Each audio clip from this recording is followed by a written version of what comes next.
Hi everyone, welcome to JR tutorials. I am your friend Rahul Jaiswal. तो दोस्तों, कैसे हो आप सभी लोग। उम्मीद करता हूँ आप लोगों की जो साइंस 2 की प्रिपरेशन है वो बहुत ही बेहतरीन तरीके से चल रही होगी। तो दोस्तों, कुछ आखिरी पड़ाव पे हम लोग पहुंच चुके हैं। बहुत सारे लेक्चर वीडियोस ऑलरेडी आप लोग के लिए अपलोडेड है। जैसे कि आप जानते हैं, वीडियोस भी हम कंटिन्यूअसली मोस्ट इंपॉर्टेंट चीजों के ऊपर डाल रहे हैं। लाइव एलएमआर रिवीजन भी आप लोग को मिल रहा होगा। तो उम्मीद करता हूँ आप लोग अच्छे तरीके से वीडियोस देख रहे होंगे और पढ़ाई कर रहे होंगे। जब भी आप हमारे वीडियोस देखोगे तो वीडियो के फॉर्म में होगा, तो जरूर से 1.5 1.75x की स्पीड से लगा के आप देखो, जिससे आपका काफी समय हमारे वीडियोस देखने के लिए बच सकेगा। तो अच्छे से मन लगा के आपके सेल्फ स्टडी पे ज्यादा फोकस करना, चीजों को बाय हार्ट करने पे ज्यादा फोकस करना, और डेफिनेटली कल के दिन आप लोग का जो पेपर है वो बहुत अच्छा जाएगा। ठीक है, तो keep watching and keep learning hard. आपके लिए और एक बेहतरीन वीडियो, अब तक का सबसे बेस्ट वीडियो मैं बना रहा हूं, क्योंकि इसमें जितने भी पूरे के पूरे साइंस 2 में 10 के 10 चैप्टर में से जितने भी इंपॉर्टेंट एक्टिविटी बेस्ड क्वेश्चन, यानी अगर डायग्राम आता है डायग्राम के बेस पे क्वेश्चन, कोई भी चीज ऐसे क्वेश्चंस, वो मैं आपको दूंगा। जैसे कि आप जानते हैं कि हमारा जो क्वेश्चन नंबर 2B होता है, दो मार्क्स के क्वेश्चंस पूछे जाते हैं। तो इसमें भी कई सारे डायग्राम्स के बेस पे चार्ट बनाओ, ये बनाओ, डायग्राम के बेस पे बनाओ, कंप्लीट करो, फिल इन द ब्लैंक्स करो, ऐसे कई सारे क्वेश्चंस आ जाते हैं। तो उसमें भी बहुत सारे कैटेगरीज के क्वेश्चन पूछ सकते हैं। क्वेश्चन नंबर 3 जो 3-3 मार्क्स वाले आते हैं, वो भी एक्टिविटी बेस्ड क्वेश्चन बहुत बार पूछते हैं। और क्वेश्चन नंबर 4 जो लास्ट क्वेश्चन है 5-5 मार्क्स के, वो भी एक्टिविटी बेस्ड क्वेश्चन बहुत ज्यादा पूछे जाते हैं। तो उन सभी को एक ही साथ इस वीडियो के अंदर आप लोग को मैं पढ़ाने वाला हूं। आप लोग से एक रिक्वेस्ट है कि इस वीडियो को भी आप कम समय में देख सकते हो। देखो, ये वीडियो को, यानी ये जो राइटअप मैंने किया हुआ है, टोटल आप देख सकते हो 49 पेजेस है, यानी कि लगभग 48-49 टाइप के अलग अलग क्वेश्चंस है। इन क्वेश्चंस को फ्रेम करने के लिए, तैयार करने में, लिखने में, आंसर फ्रेम आउट करने में, कंसेप्ट समझने के लिए, हर एक चीज के लिए कुल मिला के अगर मैं बात करूं 2 से 3 घंटा लगा हुआ है दोस्तों। यानी इतना ज्यादा हार्डवर्क, इतना ज्यादा मेहनत किया गया है कि आप सोच नहीं सकते। तो प्लीज इस वीडियो को भी आप 1.5 की स्पीड से लगा लो, टाइम भी बचेगा और पूरा कंसेप्ट क्लियर होगा। लेकिन एक रिक्वेस्ट है, इस वीडियो को पूरा एंड तक देखोगे और अपने सभी दोस्तों के साथ शेयर करोगे, क्योंकि अब तक का सबसे बेस्ट वीडियो हमने ये साइंस 2 के लिए बनाया हुआ है। बहुत मेहनत किया हुआ है, आप खुद देखो, आपको खुद पता चलेगा कितना मेहनत किया हुआ है। तो चलिए वीडियो की शुरुआत करें। तो keep watching and keep learning hard. पहला स्लाइड देख पा रहे हो आप लोग, क्या है ये question? Complete the following chart. यहां पे आप देखोगे कैसे क्वेश्चन पूछेंगे। आपको दिया रहेगा flow chart, evidence of evolution. आपका जो चैप्टर नंबर कौन सा है? First chapter, evidence of evolution. क्या क्या होता है एविडेंस ऑफ इवोल्यूशन? आपको पता ही है, हम लोग ने पढ़ा था। There are 4 types of evidence of evolution. एक होता है आपका एम्ब्रियोलॉजिकल, ठीक है, यहां पे आप ध्यान देना, एकदम अच्छी तरह से ध्यान देना, ठीक है ना। एम्ब्रियोलॉजिकल होता है, एम्ब्रियोलॉजिकल एविडेंस ऑफ इवोल्यूशन होता है। फिर एक पैलियोंटोलॉजिकल होता है, जो कंकाल वगैरह मिलते हैं। एम्ब्रियोलॉजिकल मतलब बाहर से उसका मॉर्फोलॉजिकल स्ट्रक्चर कैसा है, एम्ब्रियो उसका स्ट्रक्चर कैसा है। एक होता है मॉर्फोलॉजिकल, जो ऑलरेडी दिया हुआ है, जो उसका बाहर से स्ट्रक्चर कैसा है। एम्ब्रियोलॉजिकल जो एम्ब्रियो के पॉइंट ऑफ व्यू से हम समझते हैं, हमने देखा था ना, एक डायग्राम पूरा दिया था कि कछुए का कैसा दिखता है, ह्यूमन बीइंग का कैसा दिखता है after 3 month, after 6 month, after 9 month, diagram same. Palaeontological बाहर से दिखने में, यानी उसकी जो कंकाल वगैरह मिलती है, फॉसिल्स वगैरह मिलती है, उसके हिसाब से। फिर उसके बोन स्ट्रक्चर का सिमिलर। तो ये आप इसको ध्यान में रख लो, जितने भी चीजें बता रहा हूं। एक तो आप इसको अब स्क्रीनशॉट भी लेते जाओ, मेरे साथ साथ जो मैं पढ़ा रहा हूं स्क्रीनशॉट भी लेते जाओ। बहुत सारे आपके नोट्स जगह पे बन जाएंगे। आप मोबाइल में या फिर जो भी आप लैपटॉप में हो रहे हैं, तो स्क्रीनशॉट ले लो, खींच लो फोटो, ताकि आप लास्ट मोमेंट पे भी उन फोटोज को देख के चले जाओगे, तो बहुत सारी चीजें आपकी याद आ जाएगी। चलिए हम लोग फास्ट जाएंगे बच्चा, क्योंकि बहुत सारी चीजें पढ़ानी है। अगले क्वेश्चन पे चलते हैं। क्या बोल रहा है? Define the evidence of evolution. Question पूछा है, एविडेंस ऑफ इवोल्यूशन को डिफाइन करो। ठीक है, क्या बोल रहा है? एविडेंस ऑफ इवोल्यूशन को डिफाइन करो। यहां पे अगर आप देखोगे, मैं आपको एक नया कलर ले लेता हूं। कलर थोड़ा सा बराबर दिख रहा नहीं है, इज ओके, ठीक है। नहीं, ये भी ब्लैक जैसा ही दिख रहा है, तो चलो ठीक है, ब्लैक ही रहने देता हूँ, या तो फिर मैं पिंक ले लेता हूँ। चलो आपके ऊपर है, ये पिंक ले लेता हूँ, पिंक दिखेगा आपको। तो क्या बोल रहा है? Evidence of evolution. ये आपको दिख रहा है, ये एक आपका क्या है? अपेंडिक्स है। इसका फोटो आपको दिया हुआ है, यानी एग्जाम में भी आपको ऐसा डायग्राम दिया रहेगा। तो ये क्या है, आपको करना है एविडेंस ऑफ इवोल्यूशन। ये क्या है? तो ये आपका क्या है? वेस्टिजियल ऑर्गन है। एविडेंस ऑफ इवोल्यूशन क्या है? ये आपके लिए वेस्टिजियल ऑर्गन है, और इसका नाम क्या है दोस्तों? अपेंडिक्स। का नाम भी अगर आप लिखना चाहते हो तो ये आपके लिए क्या है? अपेंडिक्स है। वैसे लिख के दिया हुआ यहाँ पे अपेंडिक्स है। और इसका आपको डेफिनेशन पूछ लेगा, डिफाइन करो, तो आपको वेस्टिजियल ऑर्गन का डेफिनेशन लिखना है कि क्या होता है इसका वेस्टिजियल ऑर्गन का डेफिनेशन। आपको प्रॉपर तरीके से लिखना है कि दे आर यूजलेस ऑर्गन। ये पहली बात तो, वेस्टिजियल ऑर्गन जितने भी होते, चाहे हमारे कान के बाहर का हो, टेलबोन था पहले, अब गायब हो गया, अपेंडिक्स है यहाँ पे, ये सब हमारे किसी काम के नहीं है। तो ये यार यूजलेस ऑर्गन्स है, एंड दैट आर डीजनरेटेड और अंडर डेवलप। डीजनरेट है यानी कि आगे डेवलप नहीं हो सकते, या तो फिर अंडर डेवलप है, मतलब भाई अभी तक उसका पूरा विकसित हुआ ही नहीं है, और आगे आने वाले इवोल्यूशन चाहे हजारों साल लाखों साल लग जाए तो शायद कुछ चीजें यूज आ जाए, बट अदरवाइज नहीं होते। पहले के जमाने में यूज होती थी, जब हम क्या करते थे, कच्ची चीजें खाते थे, मांस या फिर कोई वेजिटेबल्स वगैरह खाते थे तो उसको डाइजेस्ट करवाने के लिए अपेंडिक्स का इस्तेमाल होता था, लेकिन अब नहीं होता, तो टोटली वेस्ट ऑफ है ड्यू टू नॉन फंक्शनलिटी, इसका यूज हम नहीं करते, तो इसके लिए नॉन फंक्शनलिटी जो इतने सालों से होते आ रहे हैं, इसके लिए ये क्या है हमारे लिए एक वेस्टिजियल ऑर्गन है। ठीक है, ये समझ में आ गया। चलिए अगले क्वेश्चन पे चलेंगे। अगला क्वेश्चन क्या बोल रहा है, देखो दो क्वेश्चन है यहाँ पे। State the characteristic of the steps of the cell division, आपको एक स्टेप दिया रहेगा, उसका एक फोटो दिया रहेगा। अब ये देख के आप लग रहा है, ये आपको दिख रहा है, ये आपके सिस्टर क्रोमैटिड्स है, ये आपके सिस्टर क्रोमैटिड्स दिख रहे हैं, ये स्पिंडल फाइबर्स उसको खींच रहे हैं, यहाँ पे भी सिस्टर क्रोमैटिक स्पिंडल फाइबर्स उसको खींच रहे हैं और अपोजिट डायरेक्शन में खींच रहे हैं। तो ऑब्वियसली ये क्या है, ये आपको पहली बात तो दिख रहा है, ये मियोसिस का प्रोसेस है।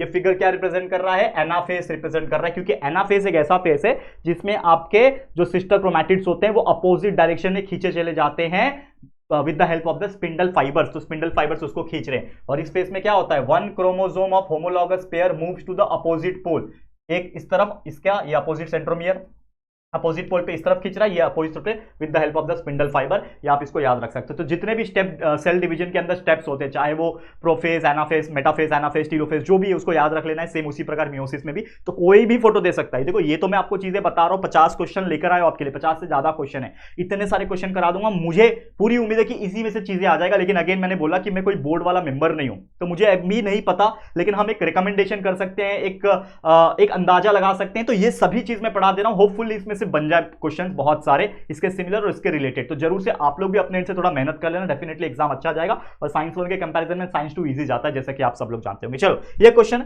ये डायग्राम आपको दिया रहेगा और आपको बोल रहा है what are the meanings of symbol. Symbol का मीनिंग आपको पहचानना है, ठीक है, ध्यान देना क्या क्या सिंबल है। यहाँ पे ये सिंबल है, ये एक इंसान है कचरा फेंक रहा है, तो ये क्या है, डस्टबिन का सिंबल है। और ये क्यों है, because please dispose your waste in dustbin, ये बताने की कोशिश कर रहा है। इसका मीनिंग क्या है कि आप प्लीज अपना कचरा जो है डस्टबिन में डालिए, उसको इधर उधर लिटर मत कीजिए, do not litter the waste, इसको इधर उधर नहीं फेंकने का, इस प्रकार से चीजें बता रहे हैं। नेक्स्ट, ये आपको एक डायग्राम दिख रहा है गोल सा, इसमें क्या दिया हुआ है, एक लीफ है और एक स्विच दिया हुआ है। तो कहीं ना कहीं इसमें क्या बोल रहा है, एनर्जी बचाओ, यानी कंजर्व एनर्जी। ठीक है, ये आपका पानी है, बूंद है, पानी के बूंद को बचा रहा है, यानी सेव वाटर। तो इस प्रकार से आपके डायग्राम्स बेस्ड क्वेश्चंस आपको पूछे जाएंगे और आप लोग को यहां पे ये चीज समझ में आना है। ठीक है, क्लियर है। चलो आगे बढ़ जाते हैं, नेक्स्ट क्वेश्चन पे चलते हैं। अगला क्वेश्चन क्या बोल रहा है, देखो concept the following concept chart, एकदम ध्यान से देखना जो चीज मैं बताने की कोशिश कर रहा हूं। ये कंसेप्ट चार्ट आपको दिया हुआ है, इसमें 4 अलग अलग स्पेस थे, बीच में आपको दिया हुआ है that is the classification of threatened species. आपको मैंने पढ़ाया था चैप्टर नंबर 4 में, थ्रेटन्ड स्पीसीज क्या होते हैं, अलग अलग टाइप के स्पीसीज जो खतरे के कगार पे। जैसे कि पहला है वल्नरेबल स्पीसीज, तो वल्नरेबल स्पीसीज जो होते हैं जैसे टाइगर, लायन, ये अभी एकदम खत्म होने के कगार पे आ गए, वल्नरेबल हो गए, तो इसके लिए ये याद रखना है। उसका अगला है इनडिटरमिनेट स्पीसीज। इनडिटरमिनेट स्पीसीज मैंने जायंट स्क्वेरल का एग्जांपल दिया था, जायंट स्क्वेरल शेखरू बोला जाता है, तो ये इनडिटरमिनेट स्पीसीज है। फिर रेयर स्पीसीज बहुत रेयरली मिलते हैं, जैसे मस्क डियर वगैरह हो गए, तो रेयर स्पीसीज। फिर एक एंडेंजर्ड स्पीसीज है, एंडेंजर्ड बाय एकदम खतरे के कगार पे, जैसे लायन टेल्ड मंकी, ठीक है, कभी भी एक्सटिंक्ट हो जाएंगे, ठीक है, हो चुके हैं एक तरीके से। तो ऐसे टाइप के क्वेश्चंस आएंगे, आपको बीच में एक डब्बा दिया रहेगा और 4 डब्बा खाली दिया रहेगा, तो उसमें आपको फिलअप करना है। तो ये क्वेश्चंस भी आप अच्छे से करके स्क्रीनशॉट ले लो और लर्न कर लेना। ठीक है, चलो बहुत फटाफट बता रहा हूं दोस्तों। Next question, complete the food chain आ सकता है, कुछ भी आ सकता है, ये तो मैंने एक एग्जांपल के तौर पे लिया हुआ है। जैसे घास है, घास को कौन खाता है, इंसेक्ट। ये हमने फूड चेन में, फूड साइकिल में पढ़ा हुआ है कि इंसेक्ट जो होते हैं वो ग्रास खाते हैं। जैसे इंसेक्ट का एग्जांपल है ग्रास होपर, सब इंसेक्ट घास नहीं खाते, grass hopper is the best example, वो घास खाता है। ग्रास होपर को कौन खाएगा, फ्रॉग खाएगा। फ्रॉग को कौन खाएगा, स्नेक खाएगा। स्नेक को कौन खाएगा, ईगल खाएगा। ईगल अपने आप मरता है क्योंकि ये एपेक्स प्रेडेटर है। ईगल जो है ये अपने आप मरेगा और मरने के बाद ये कहां आ जाएगा, जमीन पे आ जाएगा। अरे यार कलर चेंज नहीं हो रहा है। मरने के बाद क्या आ जाएगा, ये जमीन पे आ जाएगा, यानी लैंड पे आ जाएगा, और उसके बाद वो कन्वर्ट हो जाएगा किसके अंदर, फंगस में, या फिर माइक्रो ऑर्गेनिज्म में कन्वर्ट हो जाएगा। ठीक है ना, माइक्रोब्स में कन्वर्ट हो जाएगा, फिर वहां से आपके न्यू प्लांट वापस से उगेंगे। ठीक है, तो इस प्रकार से आपका फूड चेन चलता रहता है, कंटिन्यूअसली सेम साइकिल चलता रहता है। उम्मीद करता हूं आप लोगों को समझ में आ गया होगा। नेक्स्ट क्वेश्चन, आपको एक फिगर दिया रहेगा कोई भी जानवर का, जैसे यहाँ पे कबूतर का दिया हुआ है, तो एक कबूतर का 4 डब्बा खाली है, इसमें आपको फिलअप करना है। 2 मार्क्स के लिए क्वेश्चन पूछा जा सकता है, 1 मार्क्स के लिए भी आ सकता है, कोई गारंटी नहीं है। तो ऊपर क्या है, ये इसका चोंच है, चोंच मतलब बीक है, तो बीक बोला जाता है इसको। फिर ये इसमें आप देख सकते हो ये इसके फेदर्स है, ये क्या है, उसके फेदर्स है, पंख है, तो विंग्स या फिर फेदर्स बोला जाता है। ये क्या है, उसका गर्दन है, ये क्या है, उसका गर्दन है बच्चा। ठीक है, अगर आप देखोगे तो ये क्या है, उसके लिए नेक है, तो नेक लिख दिया आपने, और ये नीचे क्या है, उसके क्लॉज है जिससे वो बैठते हैं, क्लॉज। ठीक है, लिख दिया आपने, कितना इजी है। तो इस प्रकार से भी क्वेश्चंस पूछे जा सकते हैं। Next question, complete the following chart. मान लो एक आपको चार्ट दिया हुआ है, वो चार्ट में आपको टाइप्स दिए हुए, जैसे क्लासिफिकेशन ऑफ एनिमल्स में हमने देखा था, पाइसेस होता है, एम्फीबियंस होता है, मैमलिया होता है, रेप्टाइल्स होते हैं, तो उसके एग्जांपल लिखने और कुछ नहीं, 3-3 4-4 एग्जांपल सभी के याद रख लो। पाइसेस मछली कौन कौन से टाइप की होती है, रोहू होता है, पॉम्पलेट होता है, इलेक्ट्रिक रे होती है, स्टिंगरे होती है, शार्क होती है, ऐसे कई सारे आपको इतने सारे दुनिया भर की मछली के एग्जांपल मिल जाएंगे, वो लिख देना। एम्फीबियंस जो पानी में भी रह सकते, जमीन में भी रह सकते, जैसे फ्रॉग हो गया, टोड हो गया, सैलमेंडर हो गया। फ्रॉग और टोड लगभग मेंढक जैसे ही दिखते दिखते हैं, फ्रॉग थोड़ा बड़ा होता है, टोड छोटा होता है, ठीक है। सैलामेंडर आपको पता ही है। नेक्स्ट है मेमोलिया। मेमोलिया मतलब जिसके पास मेमोरी ग्लैंड्स होते हैं, जो अपने यंग वंस को दूध पिला सकते हैं। तो एलिफेंट हो गया, ह्यूमन बींग्स हो गए, चमगादड़ हो गए, बैट हो गया, डॉल्फिन हो गए, ऐसे कई सारे एग्जांपल है। नेक्स्ट रेप्टाइल्स, जो रेंगते हैं, रेप्टाइल्स यानी lizard, snake, tortoise, there are so many example. तो कुछ कुछ 3-3 4-4 एग्जांपल सभी के याद रख लो। ऐसे टाइप के चार्ट्स आएंगे तो आपको फिलअप करना रहेगा, 2 मार्क्स मिल जाएगा आराम से, टेंशन की कोई बात नहीं। नेक्स्ट क्वेश्चन क्या बोल रहा है, we are crocodiles and alligator. आपको दिया रहेगा कि हम क्रोकोडाइल है, हम एलिगेटर है, तो इसके बेस पे क्वेश्चन पूछा है। तो क्रोकोडाइल और एलिगेटर कौन से फाइलम से बिलोंग करते हैं? क्रोकोडाइल और एलिगेटर रेंगने वाले रेप्टाइल से, तो उनका जो फाइलम है वो क्या है? कोर्डेटा है।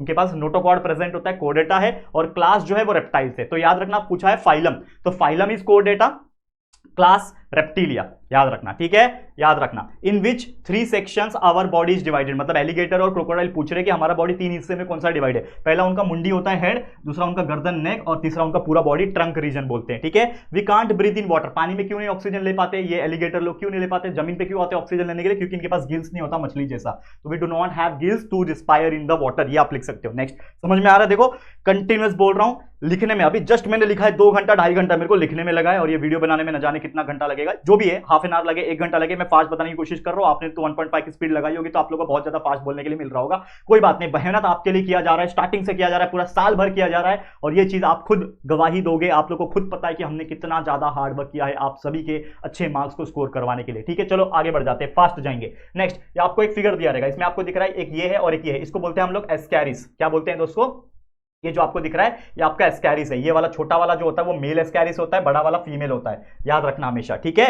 और इसमें आपको पूछा है कि इसका फाइलम क्या है, तो फाइलम क्या होता है? एस्कैरिस का फाइलम होता है एस्केलमिंथिस, याद रखना, Aschelminthes is the phylum for Ascaris, याद रखना। और इसका कैरेक्टरिस्टिक लिखना है, तो आप लिख सकते हो कि भाई इसका कैरेक्टरिस्टिक है। देखो मैं हर एक का नॉर्मली जो चीजें हैं जिसको ज्यादा एक्सप्लेन करने की भी जरूरत है उसका मैंने पेज नंबर भी डाल रखा है, तो आप वहां से भी रेफर कर सकते हो, लेकिन मैंने 2-4 उसके कैरेक्टरिस्टिक लिखे हुए हैं। आप लोग को और ज्यादा पढ़ना है तो आप पेज 68 पे जाकर देख सकते हो। तो ये जो एस्कैरिस होते हैं, यानी कि जो एस्केलमिंथिस के जो फाइलम होते हैं, इसमें जो एनिमल्स होते हैं वो थोड़े लंबे होते हैं, लॉन्ग होते हैं, धागे जैसे थ्रेड लाइक स्ट्रक्चर होता है, सिलिंड्रिकल होते हैं, गोल शेप होता है उनका, जैसे अपना अर्थवर्म कैसा होता है सिलिंड्रिकल, वैसा सिलिंड्रिकल होता है। नॉन सेगमेंट, इनकी बॉडी पे कोई भी सेगमेंट्स नहीं है, देखो ऐसे लाइन लाइन लाइन जैसे अर्थवर्म पे होता है, सेगमेंट्स नहीं है, तो इसके लिए नॉन सेगमेंटेड बॉडी है। और भी कई सारे कैरेक्टरिस्टिक्स पेज 68 पे चले जाओ, वहां से आप लोग पढ़ने मिल जाएगा। तो उम्मीद करता हूं ये चीज भी आपको समझ में आ गया होगा। आगे बढ़ जाते हैं, नेक्स्ट क्वेश्चन।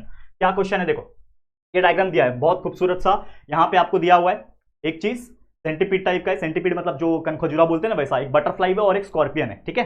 3 चीज दिया हुआ है और आपको क्वेश्चन पूछा है due to which common characteristics the animal shown in the figure belong. तो सबसे पहली बात तो ये तीनों कौन से फाइलम से बिलोंग करते हैं? वो फाइलम है आर्थ्रोपोडा।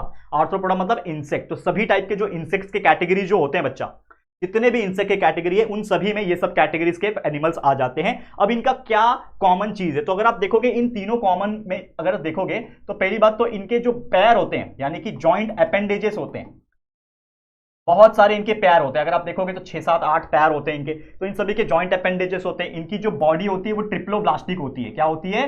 ट्रिप्लोब्लास्टिक होती है। इनकी जो बॉडी होती है वो चिटिनिसियस होती है, एक केमिकल का बना होता है, चिटिनिसियस होती है। तो ये कुछ कैरेक्टरिस्टिक की वजह से, इनका एक कॉमन कैरेक्टरिस्टिक की वजह से ये एक ही फाइलम यानी आर्थ्रोपोडा से बिलोंग करते हैं। नेक्स्ट है the exoskeleton of this animal is made up of which chemical. जैसे मैंने बताया कि इसका जो बाहर का कवच होता है वो थोड़ा कड़क होता है और वो एक केमिकल से बनता है जिसका नाम है चिटिन, याद रखना, चिटिन से बनता है, CHITIN, chitin.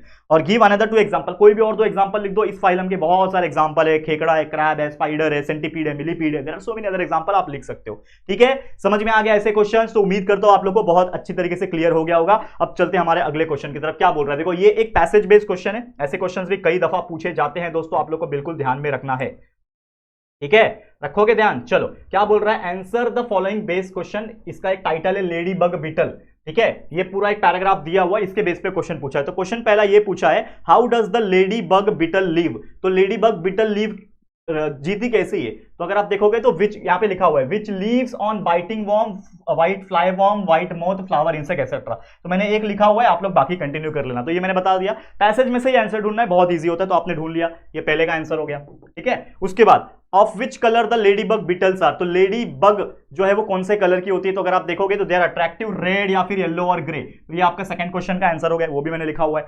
Next, state the stages of its life cycle. तो लाइफ साइकिल इसका कैसा होता है? सबसे पहले वो अंडा होती है, एग होता है, फिर लार्वा होता है, फिर कोकून बनता है, फिर मॉथ होता है। तो ये आपका तीसरा आंसर हो गया, ये भी लिखा हुआ है, एग, लार्वा, कोकून और मॉथ, ये आपके सामने आंसर है। And how does it help the farmers. Farmers को कैसे हेल्प करते हैं ये लोग? तो ऑब्वियसली फार्मर को हेल्प इसलिए करते हैं क्योंकि ये क्या करते हैं, हार्मफुल जो भी इंसेक्ट होते हैं उसको खाते हैं। तो यहाँ पे लिखा होगा, ठीक है, larva and both live on sucking insect, चलो नहीं लिखा है लेकिन यहाँ ऊपर लिखा हुआ है, देखो, दे डिस्ट्रॉय द हार्मफुल इंसेक्ट, ये चौथे का आंसर हो गया।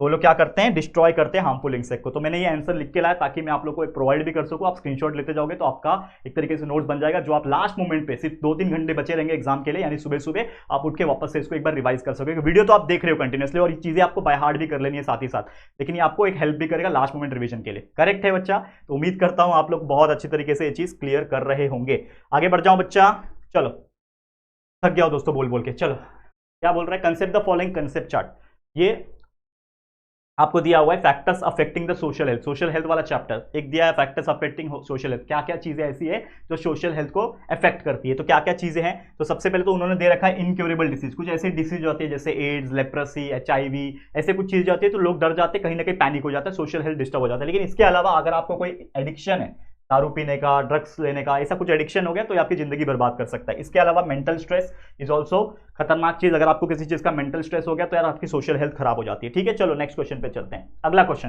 दो सिंबल दिया रहेगा, इसका मतलब क्या है बताना है, एक्सप्लेन द सिंबल। थोड़ा मैंने एकदम लाइटली एक्सप्लेन किया, मतलब थोड़ा थोड़ा किया है, आप लोग समझ जाओगे, थोड़ा डीप में एक्सप्लेन कर सकते हो, ओन वर्ड्स भी चलेगा। तो इस सिंबल का मतलब होता है खतरा, हड्डी दिख रही है ना, खतरा, तो इसका मतलब होता है एक्यूट टॉक्सिक सब्सटेंस, ये कोई टॉक्सिक सब्सटेंस हो सकता है, कोई डेंजर का सिंबल हो सकता है, कोई पॉइजनस गैस, पॉइजनस एलिमेंट का सिंबल हो सकता है, तो ये चीज है। इसके अलावा एक ये है यहाँ पे कि कोई चीज हजार्डस्ट है वहां पे, हजार्डस मतलब क्या होता है, कोई हार्मफुल टू इन्वायरमेंट, कोई ऐसा चीज जो आपके इन्वायरमेंट को नुकसान पहुंचाता है, कोई ऐसा केमिकल है जो पानी को नुकसान पहुंचाएगा, पानी में रहने वाले मछलियां हैं, देखो मछली का शेप है, मछली को नुकसान पहुंचा सकता है, इन्वायरमेंटल हजार्ड्स हो सकता है, ऐसे कई सारी चीजें हैं जो आप इस चीज का मतलब निकाल सकते हो। तो ये ऐसे क्वेश्चंस भी आएंगे एग्जाम में, तो डेफिनेटली आप लोग को लिखना है। ओके, चलो नेक्स्ट क्वेश्चन पे चलते हैं। अगला, ये डायग्राम बेस्ड क्वेश्चन समझ लो, आपको ये डायग्राम दिया रहेगा और इसको आपको समझना है, तो यहाँ आपको देख के भी समझ में आ जाएगा कि ये डायग्राम जो है इसके हिसाब से क्या समझ में आ रहा है कि भाई यहाँ पे फ्लड आया हुआ है, बाढ़ आया हुआ है। तो इसको क्वेश्चन पूछा है, name the disaster shown in picture, तो कौन सा डिजास्टर है, बाढ़ आई हुई है यानी फ्लड है, फ्लड आया हुआ है। ठीक है, समझ में आ रहा है क्या आया हुआ है, फ्लड आया हुआ है। Next, right any two effects of this disaster, इस डिजास्टर का क्या क्या इफेक्ट, क्या क्या परिणाम हो सकता है। भाई बिल्डिंग को डैमेज करता है बाढ़ आती है तो, ब्रिजेस टूट जाते हैं, लोग मर जाते हैं, शॉर्टेज ऑफ फूड हो जाता है, सॉइल इरोजन पूरी मिट्टी को बहा के लेके जाता है। There are so many other examples जो आप अपने मन से भी लिखोगे इफेक्ट्स ऑफ फ्लड के अंदर, तो आपको मार्क्स मिल जाएंगे। तो ऐसे क्वेश्चंस 2-3 मार्क्स के अंदर में पूछे जा सकते हैं। नेक्स्ट क्वेश्चन, यहाँ पे दो फिगर दिया हुआ है, एक ये है कि आपको दिख रहा है ये भूकंप आया हुआ है, पूरा बिल्डिंग टूट चुकी है, क्रैक हो चुकी है, और एक बिल्डिंग में और जंगल में आग लगी हुई है। तो आप बोल सकते हो कि ये फिगर कौन सा है, आपको आइडेंटिफाई करने आया, आइडेंटिफाई द डिजास्टर। तो क्या है डिजास्टर, ये आया हुआ है आपका अर्थक्वेक आया हुआ है, और ये आया हुआ है आपका आग लगा हुआ है, जंगल में लगा होगा तो फॉरेस्ट फायर लिख देना, नॉर्मल आ गया तो फायर लिख देना। ठीक है, अब इसका इफेक्ट्स क्या है, तो डेफिनेटली आप पेज नंबर 17 में जा सकते हो। देखो मैं इतना बड़ा तो एक्सप्लेन अभी नहीं करने वाला, ऑलरेडी चैप्टर पढ़ाया हुआ है, तो आप पेज नंबर 17 में जाओ और उसके कुछ इफेक्ट्स, जैसे मान लो अर्थक्वेक आया, तो अर्थक्वेक आता है तो इफेक्ट क्या हो सकता है, मैंने अपने मुंह से अभी बेसिक तौर पे बता रहा हूं, लेकिन यहाँ पे अपने मन से भी लिख सकते हो क्योंकि यहाँ का खेल है, पूरा कंसेप्ट का खेल है। तो मुझे बताओ अर्थक्वेक आता है तो क्या परिणाम होता है, अर्थक्वेक आता है तो क्या होता है भाई, अर्थक्वेक जब भी आता है तो बिल्डिंग टूट सकता है, लिख दो यार, क्या हो सकता है कि भाई बिल्डिंग टूट के गिर सकता है, ब्रिजेस कोलैप्स हो सकते हैं, रेलवेज जो ट्रैक्स है वो खराब हो सकते हैं, इंसान की लाइफ भी जा सकती है, प्रॉपर्टी डैमेज हो सकता है। There are so many effects जो आप अपने मन से लिखोगे मार्क्स मिल जाएगा। फायर में भी क्या होता है भाई, इंसान डेड हो सकता है, बर्न हो सकता है, ठीक है ना, फिर आपका जो प्रॉपर्टी है वो डैमेज हो सकता है। ठीक है, ऐसे कई सारे और एग्जांपल है जो आप लिख सकते हो एफएक्स के अंदर। Which primary precautions will you take in the both situation, दोनों सिचुएशन में आप क्या प्राइमरी प्रिकॉशन लोगे, आप क्या लोगे। अर्थक्वेक आया, मैंने आपको एक्सप्लेन किया था, घर के अंदर कोई मजबूत टेबल है उसके अंदर छुप जाओ, अगर नहीं है घर के बाहर जाना चाहते हो तो ऐसी जगह पे जाओ जहां पे दूर दूर तक कुछ नहीं है, यानी ओपन प्लेस पे चले जाओ। फायर से बचना है भाई, अगर है वैसा तो पानी मारो, और अगर इलेक्ट्रिक वाला आग लगाए तो पानी मत मारो, वहां पे सैंड मारो, कार्बन डाइऑक्साइड वाला जो फायर एक्सटिंग्विशर होता है वो मारो, फायर ब्रिगेड को बुलाओ। तो इस प्रकार की चीजें आप इसमें लिख सकते हो, अपने मन से भी बहुत सारे आंसर लिखोगे बच्चे, मार्क्स मिलता है, कोई दिक्कत कोई परेशानी नहीं होती है। ठीक है बच्चा, समझ में आ गया। चलिए हम बढ़ेंगे आगे हमारे अगले क्वेश्चन की तरफ। चलो क्या बोल रहा है और क्वेश्चन, ये ऐसा फिगर दिया रहेगा आपको। अब ये तो आपको पता है ये पहले चैप्टर का है, एविडेंसेस वाले चैप्टर का पहला वाला चैप्टर। क्या बोल रहा है, डॉग है, इधर शिप है, इधर वुल्फ है, इधर मैंगो है, इधर चीकू है, इधर कुछ गुआवा या फिर कुछ ऐसा टाइप का है। तो हमें बोल रहा है विच इवोल्यूशनरी एविडेंस, ये देख के आपको क्या लग रहा है, तो ये है आपका मॉर्फोलॉजिकल यानी बाहर से देखने वाला एविडेंस। तो मॉर्फोलॉजिकल एविडेंस ऑफ इवोल्यूशन बोलते हैं, इस चीज को आप याद रख लेना, मॉर्फोलॉजिकल एविडेंस, क्योंकि बाहर का शेप कैसा है, इसका कान झुका हुआ है, इसका कान खड़ा है, इसका कान और ज्यादा खड़ा है, तो ये बाहर का मॉर्फोलॉजिकल कैरेक्टर बता रहा है। ठीक है, हाउ डज इट प्रूव, ये कैसे बताता है, proving that they evolve from the same ancestor. मतलब अगर आप देखोगे तो ये डॉग हो गया, इसका कान देख लो और इसका कान देख लो, जो हमने एक्सप्लेन किया होता आप लोग को, तो कभी कभी हम लोग को इससे पता चल जाता है कि कहीं ना कहीं जितने भी टाइप के एनिमल्स होते हैं वो कहीं ना कहीं उनके एक कॉमन पूर्वज रहे होंगे।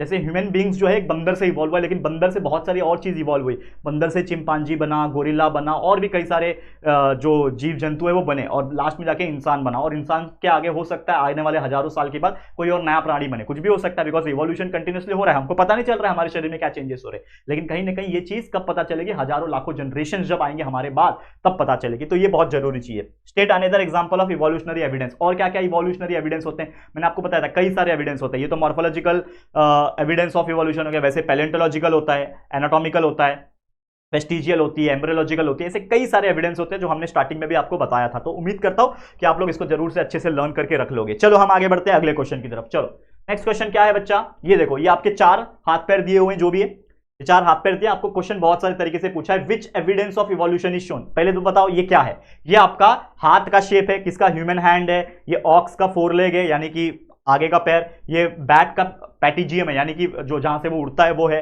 और ये आपका फ्लिपर ऑफ वेल है। तो ये एक्चुअल में क्या है कि ये जो गिवन डायग्राम है ये क्या बता रहा है, ये एनाटॉमिकल सिमिलैरिटीज बता रहा है between the human hand, 4 leg of aux, 4 limb of bat and flipper of well. तो ये एविडेंसेस बता रहा है, कौन सा, एनाटॉमिकल, यानी शेप क्या है, स्ट्रक्चर क्या है, एनाटॉमिकल बता रहा है, ठीक है। और ये जो एनाटॉमिकल एविडेंस है ये सिमिलैरिटी बताता है स्ट्रक्चर्स के बीच में कि क्या क्या सिमिलैरिटीज है। आप देख सकते हो इसका हाथ इस तरफ है, इस तरफ, इस तरफ, तो इसका एक स्ट्रक्चर्स बताता है, और ये अलग अलग डिफरेंट ऑर्गेनिजम्स को कंपेयर करने के लिए बताता है। और इधर यहां पे अगर आप देखोगे तो यहां पे जो स्ट्रक्चर है ये लगभग कुछ ना कुछ आपको सिमिलर देखने मिल जाते हैं और कुछ ना कुछ डिफरेंसेस भी देखने मिल जाते हैं, लेकिन इनका जो फंक्शन है अगर आप देखोगे ये हर एनिमल के लिए अलग अलग होता है। जैसे आपका ह्यूमन हैंड हो गया, इसका इस्तेमाल आप अलग तरीके से करते हो, जो ऑक्स का पैर है वो अपना चलने के लिए इस्तेमाल करता है, बैटेजियम ऑफ बैट चमगादड़ उड़ने के लिए इस्तेमाल करता है, और फ्लिपर ऑफ वेल जो है वो स्विम करने के लिए इस्तेमाल। तो देयर आर सो मेनी अलग अलग डिफरेंसेस, भले स्ट्रक्चर में थोड़ी बहुत सिमिलैरिटीज है लेकिन फंक्शंस इनके वेरी डिफरेंट है। तो ऐसे क्वेश्चंस आएंगे एक्सप्लेन करने के लिए, इंपॉर्टेंस बताने के लिए। तो एनाटॉमिकल एविडेंस क्या होता है, उसका इंपॉर्टेंस क्या है, ये सभी चीज आप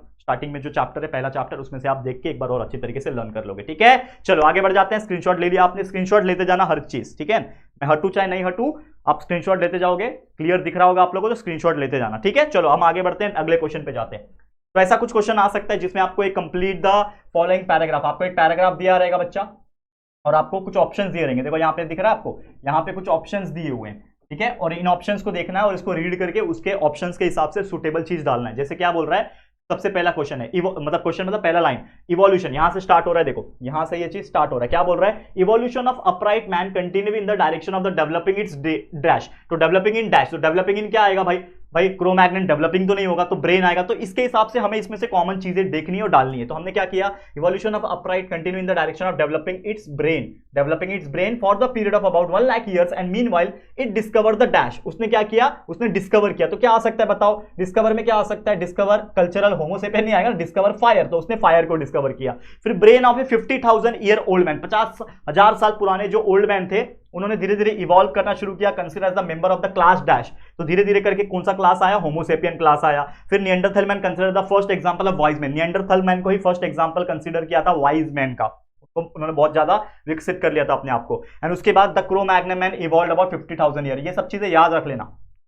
वाइज मैन कौन थे, वाइज मैन कौन थे, निएंडरथल मैन थे। उसके बाद आया क्रो-मैग्नोन मैन, तो क्रो-मैग्नोन मैन इवॉल्व हुआ 50,000 साल पहले। 50,000 साल पहले कौन थे, क्रो-मैग्नन। ये सब चीजें याद रखनी है बच्चा, ये नहीं बता रहा हूं कि आप इसी को एकदम रट्टा मार लो, लेकिन ये छोटी छोटी चीजें ये आपको ऐसे क्वेश्चंस में या फिर इसके बेस पे अलग तरीके से भी क्वेश्चन पूछेगा तो उसको फ्रेम आउट करने में हेल्प करेगा। और अगेन मैं बार बार ये बोलने जा रहा हूं, तो क्रो-मैग्नोन मैन 50,000 साल पहले इवॉल्व हुआ एंड धीरे धीरे करके इवोल्यूशन फास्टर हुआ। After 10,000 year ago wise man started to practice the agriculture, उन्होंने खेती करना शुरू किया एंड धीरे धीरे करके उन्होंने कैटल हर्ड्स यानी कि जो कैटल्स होते हैं भेड़ बकरी उसको चराना शुरू किया एंड उसके बाद धीरे धीरे उन्होंने अपना शहर बसा लिया। फिर धीरे धीरे करके कल्चरल डेवलपमेंट यानी कि कल्चर्स आए, संस्कृति आई एंड धीरे धीरे करके समाज बन गया। इस प्रकार से चीजें हुई थी, तो ये आपको ध्यान में रख लेना है। करेक्ट, स्क्रीनशॉट ले लिया। चलो आगे बढ़ जाते हैं, ठीक है। नेक्स्ट क्वेश्चन, अभी इस प्रकार से क्वेश्चन आएगा, ये देख के आप देखो कंकाल दिख रहे हैं, यहाँ पे जो बॉडीज है इसके जो बोन्स है, स्केलेटन्स जो है वो दिख रहे हैं, यहाँ पे भी यहाँ पे दिख रहे हैं। तो ये एविडेंस को कौन सा एविडेंस कहा जाता है, पैलियोंटोलॉजिकल एविडेंस, कई बार बता चुका हूं। तो ये कौन सा एविडेंस है,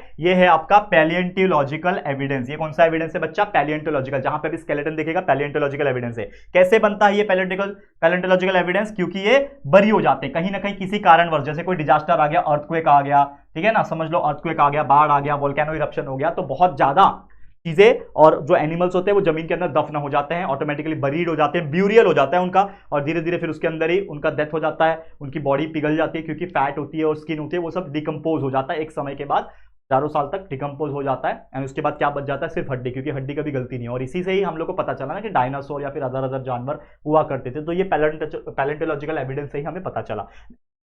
अगला क्वेश्चन इसी में पूछा है, which method is used to measure their age of their time, मतलब कैसे पता चला कि इतने हजारों साल इतने लाखों साल पुराना है, because of the carbon dating technique. मैंने बताया था carbon dating, C14 carbon dating technique जो है उससे पता चल जाता है कि लगभग, ऐसा एक्यूरेट नहीं, लगभग कितने साल पुराना है, ये हमने ऑलरेडी पढ़ाया हुआ है फर्स्ट चैप्टर में। तो उम्मीद करता हूं ऐसे क्वेश्चन भी आपको पूछेंगे तो आप लोग जरूर से इसको सॉल्व मतलब कर पाओगे, आंसर दे पाओगे। ठीक है, समझ में आ गया क्या बच्चा? ठीक है, अब अगला देखो, ये जिराफ दिख गया मतलब लमैर्किज्म याद आ जाता है आपको, जिराफ दिख गया मतलब लमैर्किज्म। तो ये आपको क्वेश्चन पूछा है, the given picture indicates which principle, कौन सा प्रिंसिपल है, तो भाई लमैर्किज्म है, या फिर इसको इनहेरिटेंस ऑफ एक्वायर्ड कैरेक्टर भी बोला जाता है, याद रखना। लमैर्किज्म को इनहेरिटेंस ऑफ एक्वायर्ड कैरेक्टर भी पूछा जाता है। इसमें प्रिंसिपल को आपको एक्सप्लेन करना है, तो अच्छी तरीके से एक्सप्लेनेशन आप पेज नंबर 8 पे आप देख सकते हो जाके, लेकिन मैंने शॉर्ट में लिखा हुआ है कि it based on the principle of the use and disuse of organ. कैसे इनका गर्दन लंबा हुआ कि भाई अपना मुंडी ऊपर करके वो लीव्स खाने की कोशिश करता था, फिर धीरे धीरे करके जनरेशन बाय जनरेशन सब लोग वही करते गए, इसकी जो गर्दन है वो खींची चली गई, और एक जनरेशन आया जिसमें इसकी जो गर्दन है वो लॉन्ग होती रह गई। ये जिराफ का एग्जांपल है, वैसे स्नेक का भी एग्जांपल था कि हाथ हुआ करता था, लेकिन धीरे धीरे वो रेंगने लगा, हाथ का कम इस्तेमाल करने लगा, धीरे धीरे वो हाथ उसका गायब हो गया, यानी कि जो धीरे धीरे डिसअपियर हो गया बहुत हजारों लाखों साल पीढ़ी होने के बाद। तो ये disuse and use of organs के हिसाब से वो अपना कैरेक्टर्स को एक्वायर करता है, इसीलिए इसको बोला जाता है inheritance of the acquired character. अब what is the meaning of acquired characteristic, तो इसका मीनिंग ये होता है कि modification in the structural function acquired by an organism, कोई भी ऑर्गेनिज्म एक्वायर्ड करता है ड्यूरिंग इट्स लाइफ, पूरे लाइफ के दौरान, cause by the environmental factor, बहुत सारे इन्वायरमेंट के फैक्टर्स भी उसका साथ देते हैं, एंड इसी को लमैर्किज्म भी कहा जाता है या फिर inheritance of the acquired characters कहा जाता है। तो ये चीजें आप इसको स्क्रीनशॉट ले लो, याद कर लेना, और डिटेल में लमैर्किज्म एकदम प्रॉपर तरीके से उसका थियरी अगर आपको याद करना है तो पेज नंबर 8 पे चले जाओ, फटाफट याद कर लो। ठीक है, समझ में आ गया? चलिए आगे बढ़ जाते हैं। उम्मीद कर रहा हूं कि ये चीजें जो मैं आपको पढ़ा रहा हूं ये बहुत आपको हेल्प कर रहा होगा बच्चा।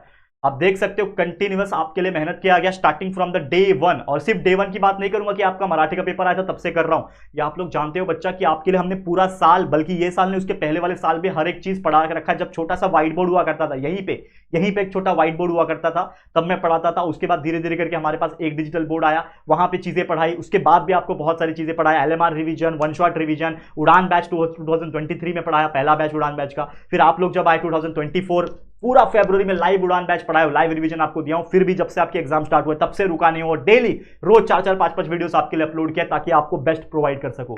बस एक रिक्वेस्ट है, ये इतना सारा क्यों बताया, बस ऐसे ही हमारे साथ देते रहना, प्यार देते रहना। और एक सबसे इंपॉर्टेंट चीज कि इसके बाद 10th के बाद आप 11th में जाओगे तो 11th में हमारा साथ मत छोड़ना, क्योंकि 11th का कंटेंट्स भी हमारे चैनल पे प्रेजेंट है, और एक डेडिकेटेड चैनल है हमारा जिसका नाम है JR कॉलेज। अगर आपको नहीं पता तो मैं थोड़ा सा बताना चाहूंगा, हमारा एक चैनल है, ठीक है, हमारा एक चैनल है दोस्तों जिसका नाम है JR कॉलेज, प्लीज सर्च करना या फिर हमारे चैनल वाले सेक्शन में चले जाना। ठीक है, आज के डेट में शायद 124K सब्सक्राइबर्स कुछ है मेरे हिसाब से जब ये वीडियो बना रहा हूं, लेकिन अगर आप प्यार दोगे तो हम जरूर से इसको बहुत जल्दी 200K टच करेंगे। तो वहां पे 11th एंड 12th के सारे चीजें प्रेजेंट है, हमने पूरा वीडियो बना के रखा हुआ है, बल्कि सिर्फ मैंने नहीं हमारी पूरी टीम ने, तो पूरा वीडियो प्रेजेंट है। आप चाहे साइंस लोगे चाहे कॉमर्स लोगे आप वहां पे देख सकते हो। तो इसके लिए अभी से चले जाना और चैनल को सब्सक्राइब करके रख लेना, नहीं तो बाद में भूल जाओगे। और प्लीज मुझे भूल मत जाना, नहीं तो बहुत सारे बच्चे भूल जाते हैं, 10वीं हो गया ना, 11वीं 12वीं हो गया ना, ठीक है, कहीं और चले गए या फिर भूल गए, तो ऐसा मत करना प्लीज। ठीक है, अच्छे से मन लगा के मेहनत करते रहना और इस दिल में एक जगह बनाए रखना, मेरी बहुत मेहनत किया है दोस्तों आपके लिए। ठीक है,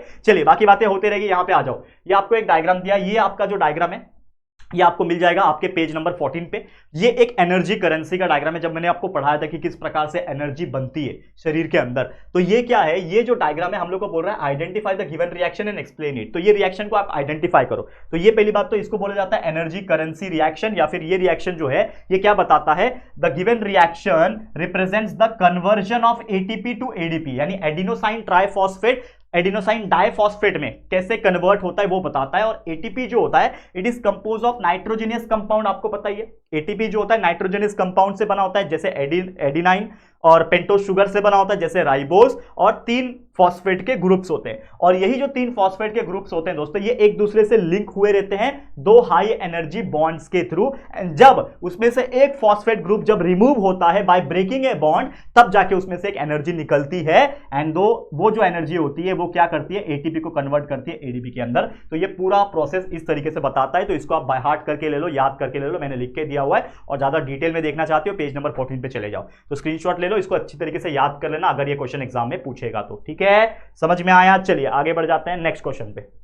अब मान लो कि आपको पूछा जाएगा concept, complete the following concept map. Concept map के ऊपर बहुत सारे क्वेश्चन आ जाते हैं, फ्लो चार्ट के ऊपर बहुत सारे क्वेश्चन आपने पूरे पेपर में देखा होगा। तो मान लो ये आपको दिया हुआ था, इसमें बहुत सारी जगह खाली थी, तो मैंने आंसर लिख दिया हुआ है। तो अमाइनो एसिड चैप्टर नंबर 2 में ही है ये चीजें।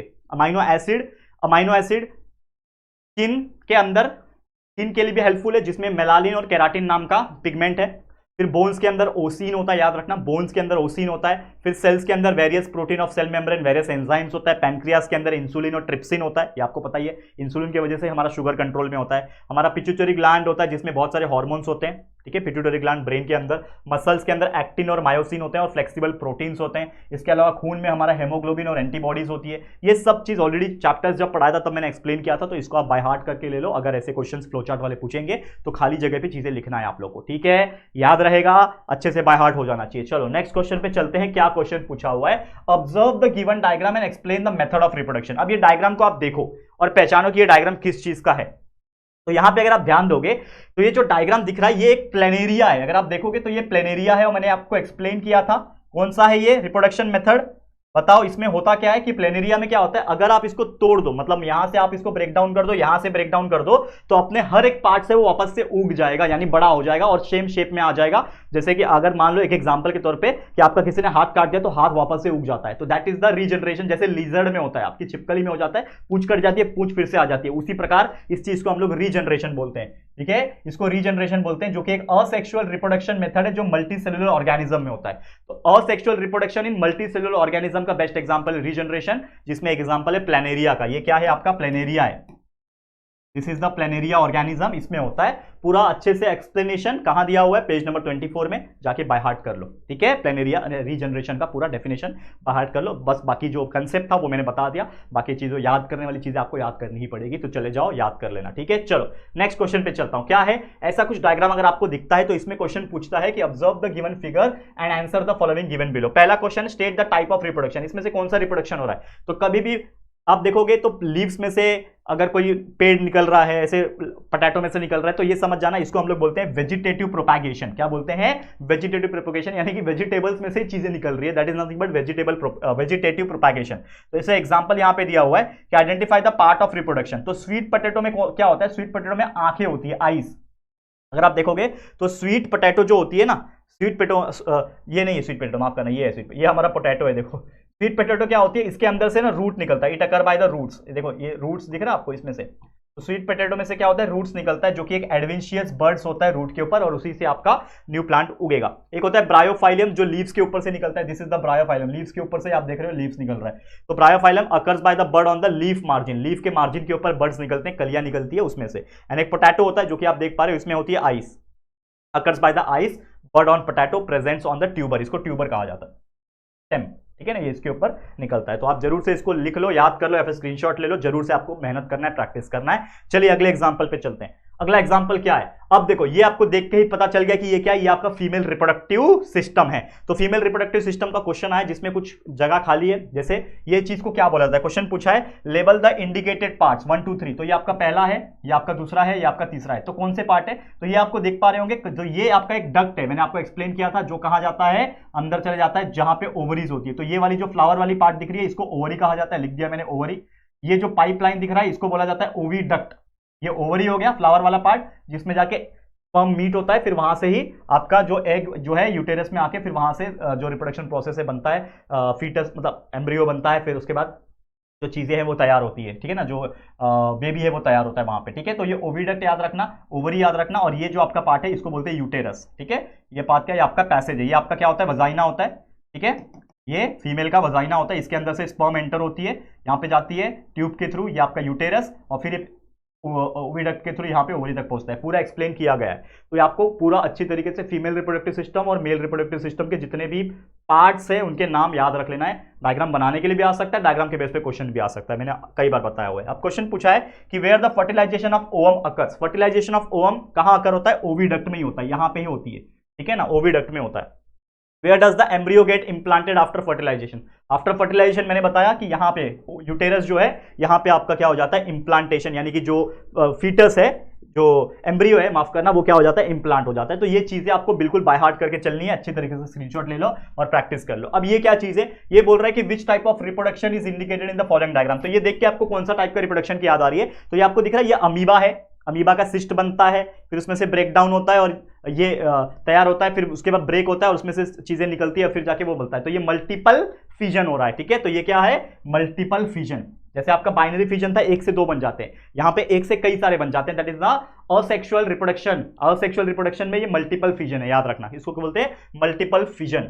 रीड्रॉ द डायग्राम, तो चार चीज दिया है, नंबरिंग दिया है उसका, मतलब ये आपका नंबरिंग था 1 2 3 4, इसको रीअरेंज करके वापस से बनाना। तो पहला कौन सा बनाओगे, पहला अमीबा बनाओगे, तो सबसे पहले ये बनाओगे, उसके बाद सेकंड नंबर पे सिस्ट बनाओगे, उसके बाद बनाओगे ये जो कंप्लीट स्ट्रक्चर है, फिर ये ब्रेक डाउन होके ये बनेगा चौथा। तो इस प्रकार से अरेंज कर देना। तो दिस इज द आंसर, ये आपका आंसर है। इस प्रकार से आपको न्यू वाला डायग्राम जो है इस पैटर्न में बनाना है, पहला ये, फिर दो, फिर तीसरा, फिर चौथा डायग्राम। तो इस प्रकार से अरेंज करने के लिए आ जाएगा। नेक्स्ट क्वेश्चन पे चलते हैं, चलो क्या बोल रहा है next question, complete the paragraph. यहां पे एक पैराग्राफ दिया है, इसमें कुछ आपको ये दिए हुए हैं, क्या बोलते हैं इसको, क्या बोला जाता है, ऑप्शंस दिए हुए, मतलब कुछ ब्रैकेट्स दिए हुए, इसका इस्तेमाल करके फिलअप करना है। तो क्वेश्चन यहां से चालू हो रहा है, मतलब पैसेज आपका यहां से चालू हो रहा है। क्या बोल रहा है, growth of follicles present in the ovary occurs under affect of. तो याद रखना कि जब भी फॉलिकल्स ग्रोथ करता है ओवरी के अंदर, ये किसके इफेक्ट से होता है, एफएसएच यानी फॉलिकल स्टिमुलेटिंग हार्मोन। आप लोग पूरा लिखोगे, मैंने शॉर्टकट लिखा हुआ है एफएसएच, क्योंकि आप देखोगे तो इसमें लिखा हुआ है पूरा, ब्रैकेट में पूरा लिखा हुआ है, यानी ऑप्शंस में आपको दिया हुआ है फॉलिकल स्टिमुलेटिंग हार्मोन, पूरा लिखना है। और यही जो फॉलिकल होता है, ये क्या करता है, आपका ईस्ट्रोजन सिक्रीट करता है। फिर जो डैश होता है, यानी एंडोमेट्रियम ऑफ यूटेरस जो होता है, ये ग्रो करता है, रीजनरेट करता है under the effect of oestrogen के इफेक्ट से होता है, and under the effect of luteinising hormone LH fully grown of follicle burst होता है, एंड उसके बाद ओव्यूलेशन होती है। ओव्यूलेशन एंड कार्पस ल्यूटियम जो है वो बनता है। कार्पस ल्यूटियम जैसे ही बन जाता है, remaining part of follicle it secretes two hormone, वो प्रेगनेंसी के लिए प्रोजेस्टेरोन और ईस्ट्रोजन। तो ये दो हार्मोन सिक्रीट करता है। Under the effect of this hormone जो आपका एंडोमेट्रियम होता है यूटेरस का, वो एक्टिवेट हो जाता है, एंड ये धीरे धीरे इंप्लांटेशन के लिए रेडी हो जाता है। And what is the menstrual cycle, वो चीज है, उसके बाद ये पूरा आपका खत्म हो गया। तो इस प्रकार से आपका जो भी खाली जगह है उसमें से सही जवाब ब्रैकेट में से ढूंढ के सुटेबल आपको लिखना है। ऐसे क्वेश्चंस भी बनने के चांसेस बन जाते हैं, ठीक है, पैराग्राफ बेस्ड क्वेश्चन। ठीक है, समझ में आ गया तो अच्छे से बाय हार्ट कर लेना। चलो next question, complete the table बोला, इसमें फीमेल दिया है, मेल दिया है, और आपको बोल रहा है उसकी इनफर्टिलिटी का राज बताओ, रीजन बताओ। ये रीजन बताना है इनफर्टिलिटी। इनफर्टिलिटी मतलब जैसे कोई फीमेल है तो फीमेल मां नहीं बन सकती, क्यों नहीं बन सकती, रीजन क्या है उसके केस में, तो वो लिखना है। मेल है तो क्यों नहीं फर्टाइल कर सकता, तो उसका रीजन लिखना है। तो फीमेल के केस में क्या होता है, अगर मेंस्ट्रुअल साइकिल जो होता है, फीमेल के केस में जो मेंस्ट्रुअल साइकिल होता है, अगर वो इरेगुलर आता है तो चांस होता है कि उसमें इनफर्टिलिटी हो। Difficulties in the oocyte product, ठीक है ना, तो oocyte बनने में, प्रोडक्शन में, नॉट प्रोडक्ट, प्रोडक्शन oocyte जो होती है, जो ओवरीज होती है, एग्स होते हैं, एग सेल्स होते हैं, उसके प्रोडक्शन में डिफिकल्टीज आ जाती है। या फिर कुछ ओविडक्ट है जो आपका पाइपलाइन था, उसमें ही कुछ अगर चीजें आ गई, फैट डिपोजिशन हो गया, या फिर बहुत सारे अदर डिसीज भी हो, उसके वजह से क्या होता है, कुछ रुकावट आ जाती है, तो स्पर्म नहीं पहुंच पाता एग्स तक, तो इस वजह से भी दिक्कत आ जाती है, इनफर्टिलिटी हो जाती है। मेल के केस में ज्यादातर क्या होता है, एब्सेंस ऑफ स्पर्म, सीमेंस जो होती है, जो सीमेन होता है ना, जो लिक्विड होती है, सीमेन जिसको बोलता है, उसके अंदर स्पर्म होता है, और sperm is responsible for the reproduction. तो स्पर्म काउंट अगर कम है, लो स्पर्म काउंट है, तो ज्यादातर ये केस पाया जाता है मेल में कि इनफर्टिलिटी इस वजह से होता है। या फिर अगर स्पर्म्स है भी तो उसका मूवमेंट काफी स्लो होता है, बहुत धीरे धीरे वो ट्रैवल करता है, तब तक उसकी डेथ भी हो जाती है, और तब तक वो इतना पावरफुल नहीं होता है किसी एक को वो पेनिट्रेट कर पाए, तो ये चीज हो जाती है। इसकी वजह से मेल जो होते हैं वो इनफर्टाइल हो सकते हैं, इनफर्टिलिटी का कारण ये हो सकता है। समझ में आ गया, चलिए नेक्स्ट क्वेश्चन पे चलते हैं। अगला क्वेश्चन इस प्रकार से पूछ सकता है, कंप्लीट द कंसेप्ट मैप। अब इतने सारी चीजें दिए थे, आपको बोल रहा है my role in environment, environment में मेरा रोल क्या है ये बताना है आपको। तो इन्वायरमेंट में बहुत सारा रोल है, जैसे कि मेरे को कंट्रोल करना है, क्या कंट्रोल करना है, बहुत सारी ऐसी चीजें हैं जिसको कंट्रोल करने की जरूरत है, जैसे पॉल्यूशन, बहुत सारी चीजें हैं, उसको प्रोडक्शन को रोकना, अवेयरनेस करना, प्रिवेंशन करना, प्रिजर्वेशन करना, कंजर्वेशन करना। तो ये बहुत सारी चीजें हैं रोल ऑफ इन्वायरमेंट के अंदर, पूरा डिटेल पेज नंबर 44 पे है, एक बार विजिट करके एक बार चीजों को बाय हार्ट कर लेना, ये फ्लो चार्ट आने के चांसेस है, अच्छे से पढ़ लेना। देखो तो वैसे तो मैं ये 50 के 50 को बोलूंगा कि आप अच्छे तरीके से वीडियो को देखना, एक बार नहीं बल्कि दोबारा देख लेना। अगर आपको किसी चीज में दिक्कत आ रही है तो देख लेना, फिर आपके टेक्स्ट बुक को जो जो पेज नंबर मैंने बोला उसमें भी जाके रेफर कर लेना, क्योंकि अगर आप ये जितने कर लोगे तो उम्मीद करता हूं इसी में से पूछा जाएगा चीजें, पूरा उम्मीद है कि इसी में से पूछा जाए। लेकिन फिर भी जितने भी टेक्स्ट बुक में और भी बहुत सारी चीजें उसको भी आप रेफर कर लेना, उसके अलावा और कहां से पूछेगा, तो ये सब समझ लेना, ठीक है। चलो नेक्स्ट क्वेश्चन। अब आपको 3 डायग्राम दिया है और उसको पहचानना है, मीनिंग लिखना है। तो सबसे पहले ये डायग्राम है, एक पानी का बूंद है जो कि नल के पानी को बंद कर रहा है, नल को बंद कर रहा है क्योंकि पानी यहां से गिर रहा है। तो पानी बंद कर रहा है मतलब क्या कर रहा है, सेव वाटर कर रहा है। तो ये क्या है, सेव वाटर का एग्जांपल है। आपको क्या करना है, do not waste water, check the leakage, water tap को टाइटली बंद करना, ये कुछ रीजंस लिख सकते हो। ये क्या है, एक सोलर पैनल दिख रहा है, तो ये आपका एक रिन्यूएबल सोलर एनर्जी है, क्योंकि आज के डेट में बहुत ज्यादा इलेक्ट्रिसिटी महंगा हो गया और इलेक्ट्रिसिटी को कहीं ना कहीं हमें प्रोड्यूस करने में दिक्कत भी आ रही है, बिकॉज जो चीजें कोयला, कोल हो गया, न्यूक्लियर एनर्जी हो गया, ये सब चीजें धीरे धीरे करके खत्म हो रही है बच्चा, और ये चीज खत्म ना हो जाए इसीलिए हमें रिन्यूएबल सोर्स ऑफ एनर्जी के ऊपर काम भी करना चाहिए। तो इसीलिए हमें रिन्यूएबल सोलर एनर्जी प्रोड्यूस करना चाहिए, सोलर एनर्जी से हम एनर्जी, इलेक्ट्रिसिटी बना सकते हैं। तो use solar energy, use renewable source of energy, इस प्रकार की चीजें लिख सकते हैं। और ये भी पानी की बूंद को बचा रहा है यानी सेव वाटर है, तो आप लिख सकते हो जो भी रीजन लिखना है। तो ऐसे बहुत सारे डायग्राम बेस्ड क्वेश्चन आ सकते हैं, जरूर से इसको आप याद कर लो, इसमें आप अपने मन से भी चीजें लिखोगे तो definitely you can score a good marks. Next question, एक कंप्लीट द टेबल आया, बहुत ही खतरनाक। क्या दिख रहा है इसमें, endangered heritage place of the country लिखा हुआ है, जो भी ये जगह का नाम है। यहां पे आपका एंडेंजर्ड स्पीसीज ऑफ एनिमल, कौन कौन से टाइप के एनिमल्स है और उसका रीजन क्या है, एंडेंजर्ड गायब होने का, खत्म होने का, उस एनिमल के एंडेंजर्ड होने का रीजन क्या है। तो सबसे पहला है वेस्टर्न घाट। तो वेस्टर्न घाट आप जानते हो महाराष्ट्र के अंदर आ जाता है। तो इसमें थ्रेटन स्पीसीज कौन से, वेस्टर्न घाट में आप देखोगे तो एशियाटिक लायन और वाइल्ड बाइसन। तो एशियाटिक लायन और वाइल्ड बाइसन जो है ये खत्म होने के कगार पे, मतलब ये ऐसे एनिमल है, ऐसे जानवर है जो शायद एक समय के बाद गायब हो जाएंगे, खत्म हो जाएंगे, बचेंगे नहीं पृथ्वी, मतलब इसके ऊपर वेस्टर्न घाट के अंदर। रीजन क्या है, क्योंकि भाई माइनिंग इंडस्ट्रीज हो गई है, खुदाई, पहाड़ खोद के लेके जाते हैं, मिट्टी लेके जाते हैं, पत्थर निकाल के लेके जाते हैं, डिफॉरेस्ट्रेशन हो रहा है, नेचुरल गैस की तलाश में खुदाई हो रही है, ये सब चीज की वजह से कहीं ना कहीं ये जानवर जो है या तो भाग जाते हैं या तो कहीं ना कहीं उनकी डेथ हो जा रही है, ठीक है।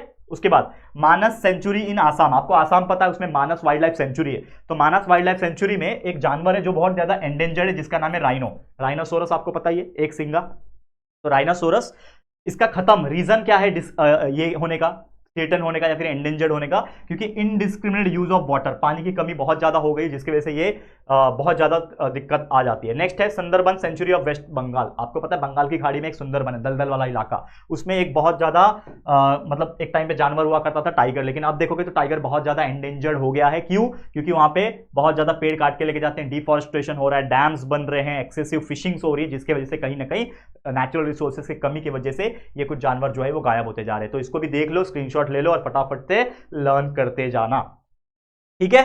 चलो बच्चा अगले क्वेश्चन पे चलते हैं। नेक्स्ट क्वेश्चन क्या है हमारा, ये आपको डायग्राम दिया रहेगा जो कि आप देख के पता लगा लोगे कि ये डायग्राम में फैन दिया है, फैन घूमेगा यानी विंड एनर्जी, विंड मिल का एग्जांपल है। तो इसमें क्वेश्चन क्या पूछा है, which type of energy is generated, इसमें कौन सी एनर्जी जनरेट हो रही है। भाई जितने भी हमने चैप्टर नंबर 5 में पढ़ा है वो सब इलेक्ट्रिकल एनर्जी को जनरेट करेगा।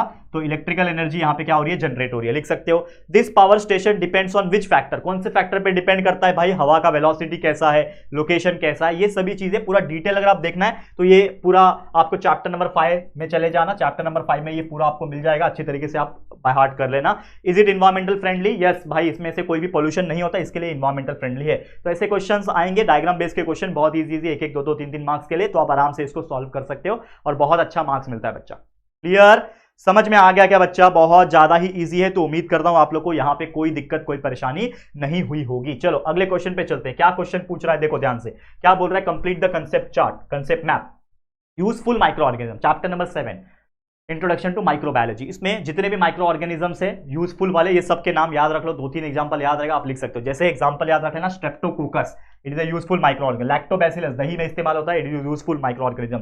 सैक्चरोमाइसिस सेरेविसिए, ठीक है ना, सेरेविसिए याद रखना एग्जांपल, सैक्चरोमाइसिस सेरेविसिए एक एग्जांपल है। जैसे आपको एंटीबायोटिक्स भी पता है, ये सब यूजफुल माइक्रो ऑर्गेनिज्म है। एक्टिनोमाइसिटिस, स्ट्रेप्टोमाइसिटिस, ऐसे कई सारे नाम याद रख लो यूजफुल माइक्रो ऑर्गेनिज्म का। जब भी कोई फ्लो चार्ट पूछेगा आप आराम से लिख सकते हो और वैसे भी आपको याद रहना चाहिए।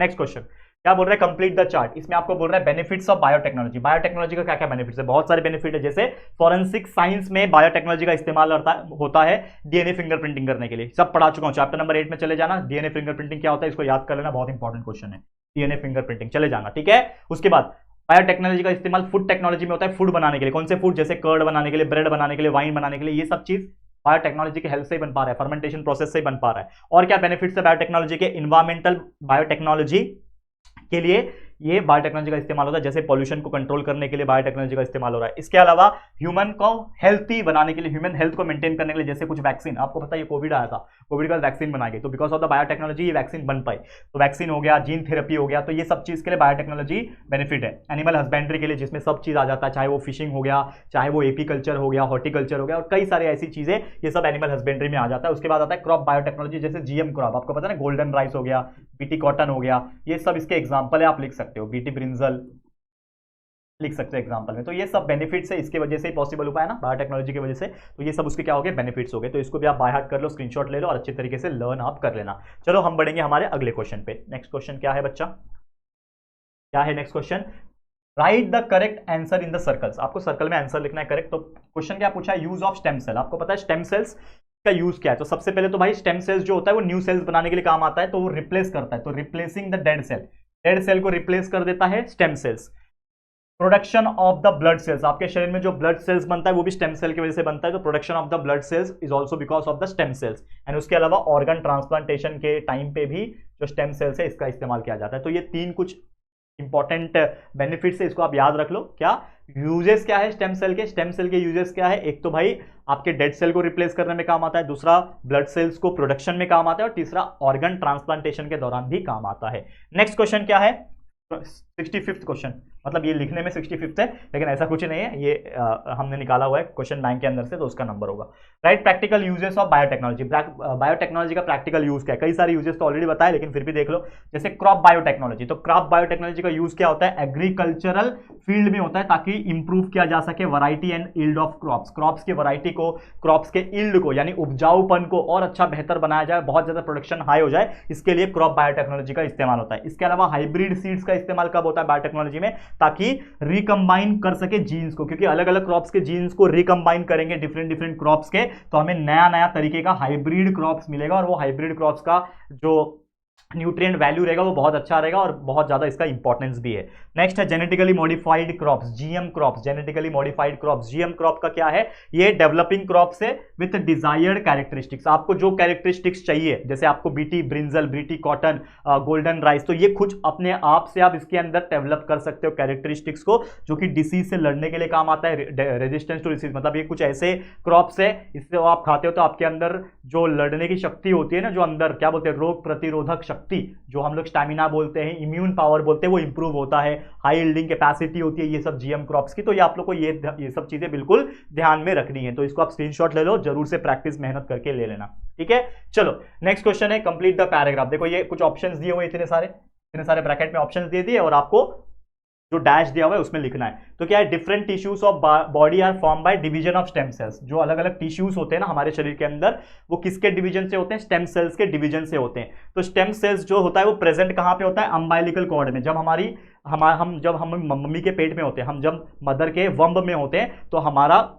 जो नाभि होता है और मदर के अंदर एक पाइपलाइन से हम कनेक्टेड रहते हैं, ताकि मदर जो फूड खा रही है उसका न्यूट्रिएंट्स हमें भी पहुंचे। तो उसके अंदर से स्टेम सेल डेवलप होता है और हमारे ऑर्गन्स तैयार होते हैं। आपको पता होगा, ये पढ़ाया हुआ है मैंने, अम्बाइलिकल कॉर्ड, इसके अंदर फीटस ज्वाइन होता है यूटेरस से मदर के अंदर, मैंने अभी बताया। स्टेम सेल ऑल्सो प्रेजेंट होता है ब्लास्टोसिस्ट स्टेज का, जो एम्ब्रियोनिक डेवलपमेंट स्टेज है, उसमें भी प्रेजेंट होता है। स्टेम सेल्स आपका रेड बोन मैरो में, एडिपोज कनेक्टिव टिश्यू में भी प्रेजेंट रहता है एडल्ट ह्यूमन बीइंग के, और it become possible to produce the different types of tissues and the degenerated जो पार्ट होता है ऑर्गन का with the help of this stem cells. तो जो भी कुछ, जैसे आपके कोई चोट लग जाती है, जख्म भरता है, that is all because of the stem cells. तो ये सब चीजें पॉसिबल हो पाती है, तो इसको भी आप लर्न करके ले लो।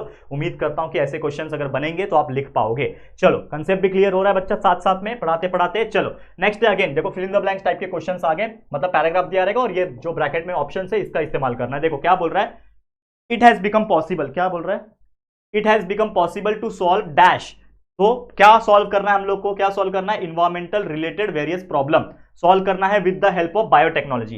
Dash are already in use, यानी microbial techniques are already in use for the treatment of sewage and solid waste. Sewage is rich in organic matter, sewage यानी कचरे के अंदर अगर गटर नाली देखोगे उसमें ऑर्गेनिक मैटर होती है। In if such sewage are release in natural water bodies like river, the organic matter gets oxidise, तो उसमें क्या हो जाता है, ऑक्सीडेशन हो जाता है, ऑक्सीडाइज हो जाएगा with the help of dissolve oxygen, and due to this the level of dissolve oxygen in water decreases and adversely affecting the aquatic life, यानी कि अगर वो गंदा पानी ये सब एक्वेटिक पानी में जाएगा तो उसमें एक्वेटिक लाइफ यानी फिशेस वगैरह और भी जो ऑर्गेनिजम्स रहते हैं उनको एडवर्सली अफेक्ट हो सकता है। तो ये कुछ ऐसे पैराग्राफ बेस्ड क्वेश्चन आ सकते हैं बच्चा, इसको भी आप अच्छी तरीके से पढ़ के ले लो, रेफर करके ले लो। चलो हम आगे बढ़ेंगे अगले क्वेश्चन पे। देखो बहुत ज्यादा फास्ट भी जा रहा हूं क्योंकि मुझे को पता है टाइम का कीमत, टाइम का वैल्यू पता है मुझे आपके लिए, और इसीलिए मैं बोल रहा हूं कि ये वीडियो आप 1.5 की स्पीड से देख रहे होंगे तो आपके लिए बहुत बेहतर होगा। मैं तो आपको पढ़ा ही रहा हूं, पूरा थक चुका हूं, पूरा अंदर से मेरी बॉडी दर्द कर रही है, मैं पूरा थक चुका हूं, मेरे मुंह से एनर्जी नहीं है बोलने के लिए, लेकिन फिर भी I am standing here to deliver the lecture and आपको ये वीडियो बना के देना ही है, ठीक है। चलो तो उम्मीद करता हूं आप जरूर से अप्रिशिएट करोगे और डेफिनेटली अपने दोस्तों को शेयर करके बताओगे। चलो तो अब दिया है यहाँ पे प्लांट्स और उसके फंक्शन, तो देखो यहाँ पे बहुत इंपॉर्टेंट है ये फ्लो चार्ट। तो टेरिस विटाटा करके एक प्लांट है, इसका मेन फंक्शन है to absorb the arsenic from the soil. Soil अगर वो प्लांट उगा हुआ है तो उस सॉइल के अंदर अगर आर्सेनिक है तो वो प्लांट टेरिस विटाटा उसको एब्जॉर्ब कर लेगा। ये बहुत इंपॉर्टेंट है, ये सभी के क्रॉप्स मतलब प्लांट्स और उसके फंक्शन को याद कर लेना, ठीक है। फिर एक सुडोमोनस करके होता है, तो सुडोमोनस प्लांट जो है ये मैंने पढ़ाया था आपको, ऑयल स्पिल्स जो होते हैं to clean the hydrocarbons and oil pollutants from the soil and water, वहां से उसको वो खींच लेता है। फिर सनफ्लावर जो एक प्लांट होता है, सनफ्लावर क्या करता है, ये एब्जॉर्ब करता है यूरेनियम और आर्सेनिक जैसे हजार्डस केमिकल्स को। फिर एक होता है डियोनोकोकस रेडियोड्यूरेंस, डियोनोकोकस रेडियोड्यूरेंस क्या करता है, ये एब्जॉर्ब करता है radiation from the radioactive debris, कुछ भी ऐसा मलबा है, कुछ भी ऐसा सामान है जिसमें से रेडिएशन निकल रहा है तो ये क्या करेगा, उसको एब्जॉर्ब कर लेगा।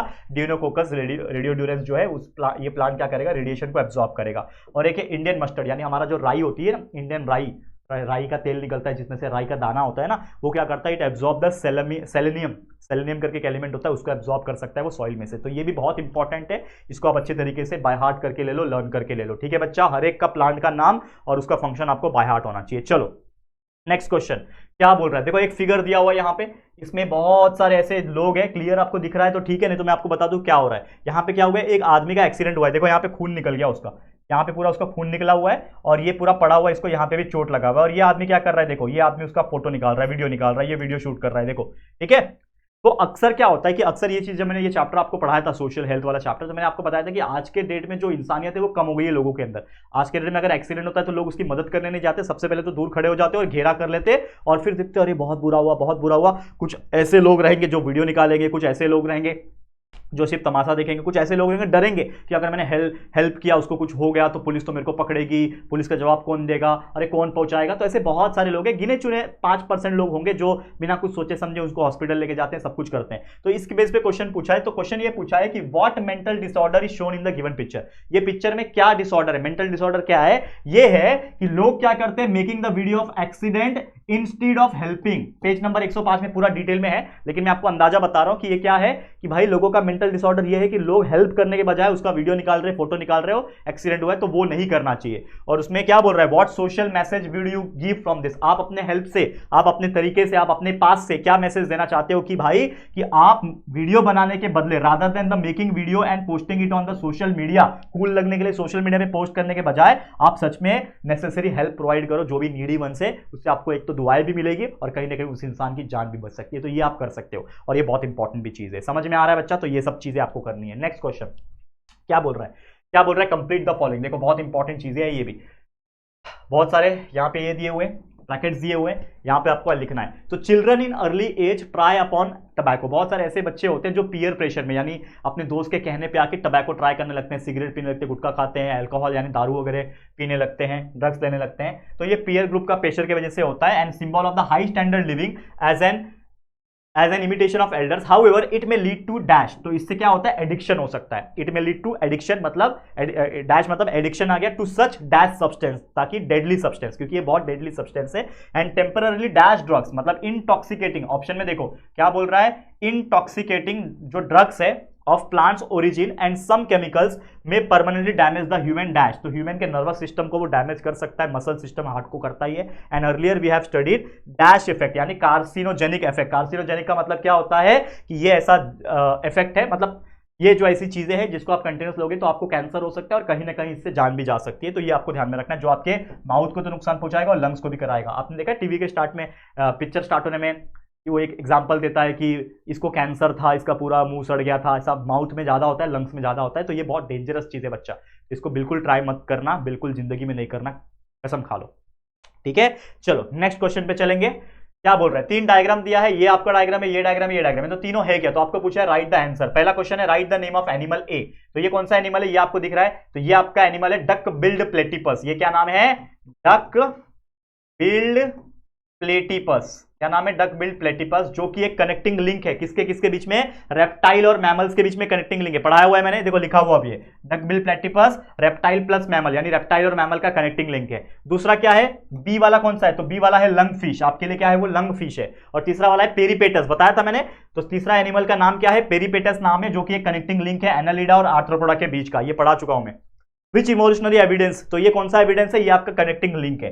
ये कौन सा एविडेंस है, कनेक्टिंग लिंक है, जो दो पर्टिकुलर फाइलम के बीच में कैरेक्टरिस्टिक बताता है, कनेक्टिंग लिंक बताता है। And right the definition of evidence of evolution. Evidence of evolution का डेफिनेशन लिख दो कि सम प्लांट्स और animals that show morphological characters by which they can be related to two or different groups। मतलब कुछ ऐसे दो सिमिलर चीज दिखाते हैं, जैसे ये पेरिपेटस है, ये क्या दिखाता है, ये एनालिडा जैसा बॉडी है, सेगमेंटेड बॉडी है, और इसके पैर भी बहुत सारे मतलब जॉइंटेड अपेंडेजेस दिखाया है आर्थ्रोपोडा के जैसा। मतलब कुछ कैरेक्टरिस्टिक एनालिडा है, कुछ कैरेक्टरिस्टिक आर्थ्रोपोडा है। तो इसके लिए हम लोग बोल सकते हैं कि it is the connecting link between the Annelida and the arthropoda. ठीक है, तो ये कुछ चीजें बताती है और इसी को बोलते हैं हम लोग एविडेंस ऑफ इवोल्यूशन। तो इसको भी अच्छी तरीके से बाय हार्ट कर लो, लर्न करके ले लो। उम्मीद करता हूं कि आप लोग को ये बहुत अच्छी तरीके से याद हो रहा होगा।